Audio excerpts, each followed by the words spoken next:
നമസ്കാരം. ഇടപ്പള്ളി സ്വദേശി സ്മിത ജോർജിനെ കാണാതായ കേസിൽ വിചാരണ നേരിട്ട ഭർത്താവ് തോപ്പുംപടി സ്വദേശി ആന്റണിയെ എറണാകുളം ചീഫ് ജുഡീഷ്യൽ മജിസ്ട്രേറ്റ് കോടതി വിട്ടയച്ചു. കേസിൽ ക്രൈംബ്രാഞ്ചാണ് ആന്റണിയെ അറസ്റ്റ് ചെയ്തതെങ്കിലും ഹൈക്കോടതി ഉത്തരവിനെ തുടർന്ന് അന്വേഷണം ഏറ്റെടുത്ത CBI ആണ് കുറ്റപത്രം സമർപ്പിച്ചത്.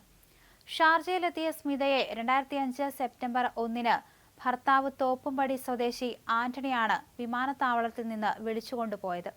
2ാം ദിവസം കാണാതാവുകയായിരുന്നു. സ്മിത കത്തെഴുതി വച്ച് മറ്റൊരാൾക്കൊപ്പം പോയി എന്ന് പിന്നീട് ഭർത്താവ് അറിയിക്കുകയായിരുന്നു. അതേസമയം കത്തിലെ കൈയക്ഷരം സ്മിതയുടേത് അല്ലെന്ന് അന്വേഷണ സംഘം കണ്ടെത്തി. പക്ഷേ ഇതിന്റെ വിശ്വാസ്യത കോടതിയിൽ തെളിയിക്കാൻ പ്രോസിക്യൂഷന് സാധിച്ചിരുന്നില്ല.